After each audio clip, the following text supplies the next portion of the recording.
പാകിസ്ഥാനിലെ ഭീകരവാദ കേന്ദ്രങ്ങൾക്കുള്ള കനത്ത മറുപടി പ്രധാനമന്ത്രി പറഞ്ഞു കഴിഞ്ഞിരിക്കുന്നു.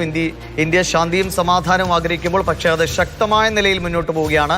സീറോ ടോളറൻസ് ആയിരിക്കും ടെററിസത്തോടെ എന്ന് അദ്ദേഹം വ്യക്തമാക്കുന്നു. ഒപ്പം ഇവിടെ ഉരുണ്ടുകൂടിയിരുന്ന ചില ചോദ്യങ്ങൾക്ക് അത് മധ്യസ്ഥ ശ്രമങ്ങൾ, ഏതെങ്കിലും നിലയിലുള്ള ഇടപെടലുകൾ, അതിനൊക്കെയുള്ള ഉത്തരമാണ്. പരക്കം പാഞ്ഞ് പാകിസ്ഥാൻ നമ്മെ വിളിക്കുകയായിരുന്നു വെടിനിർത്തലിന് വേണ്ടിയെന്ന് കൂടി പ്രധാനമന്ത്രി പറഞ്ഞത് അല്ലേ? വളരെ വ്യക്തമായിരുന്നു സന്ദേശം.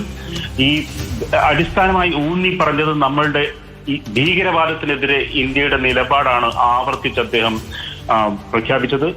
യുദ്ധത്തിന്റെ കാലമല്ല, അതേസമയം ഭീകരവാദത്തിന്റെയും കാലമല്ല.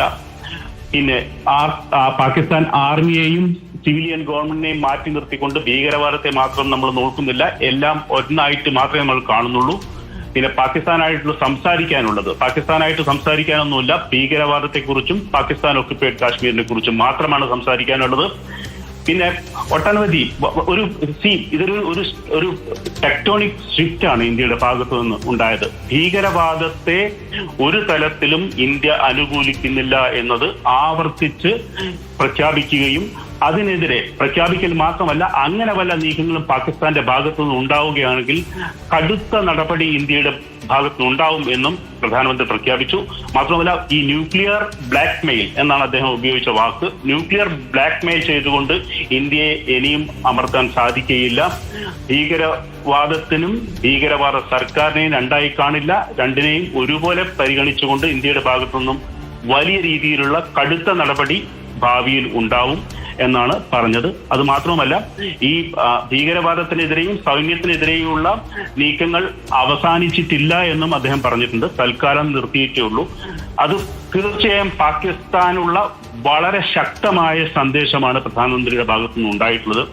ശ്രീ പി എൻ നാരായണൻ, ഇപ്പോൾ കഴിഞ്ഞ കുറെ കാലങ്ങൾ പലപ്പോഴും സമാധാനത്തിന് പല ശ്രമങ്ങൾ, ഈ കച്ചവട കാര്യങ്ങളൊക്കെ വലിയ കുഴപ്പങ്ങളില്ലാതെ മുന്നോട്ട് പോയതാണ്. അതൊക്കെ നിർത്തിക്കൊണ്ടാണ് നമ്മൾ ആദ്യം പഹൽഗാമിലുള്ള മറുപടി ആരംഭിച്ചത്. പിന്നീടാണ് ഈ ഓപ്പറേഷൻ സിന്ദൂറിലേക്ക് വരുന്നത്. ഇപ്പോൾ അദ്ദേഹം പറയുന്നുണ്ട് ഓപ്പറേഷൻ സിന്ദൂർ തുടരും, ഒപ്പം മറ്റു കാര്യങ്ങൾ, ഇപ്പോൾ ചോരയും വെള്ളവും ഒരുമിച്ച് ഒഴുകില്ല, കച്ചവടവും ഭീകരവാദവും ഒരുമിച്ച് നടക്കില്ല എന്ന് പറയുന്നതിലൂടെ പാകിസ്ഥാനോട് ഇനി ആ രാജ്യം സമാധാനം എന്ത് എന്ന് തിരിച്ചറിഞ്ഞിട്ട് മാത്രം മതി ഇന്ത്യയുമായുള്ള കൂട്ടുകെട്ട് എന്നുകൂടി ഉറപ്പിക്കുകയല്ലേ?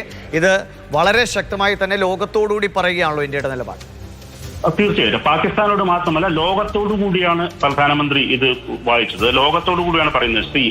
ഭീകരവാദം എന്നത് ലോകത്തിന്റെ പ്രശ്നമാണെന്നും അതിൽ ഞങ്ങളാണ് ഇപ്പോൾ മുന്നിട്ടിറങ്ങി അതിനെ ഇല്ലായ്മ ചെയ്യുന്നതെന്നും അതിന് വേണമെങ്കിൽ നിങ്ങൾക്ക് ഞങ്ങളുടെ കൂടെ വരാം, അല്ലെങ്കിൽ ഞങ്ങൾക്ക് ഞങ്ങളതായിട്ടുള്ള വഴിയുണ്ട് എന്നുള്ള ഒരു പ്രഖ്യാപനമാണ് പ്രധാനമന്ത്രി നടത്തിയിരിക്കുന്നത്.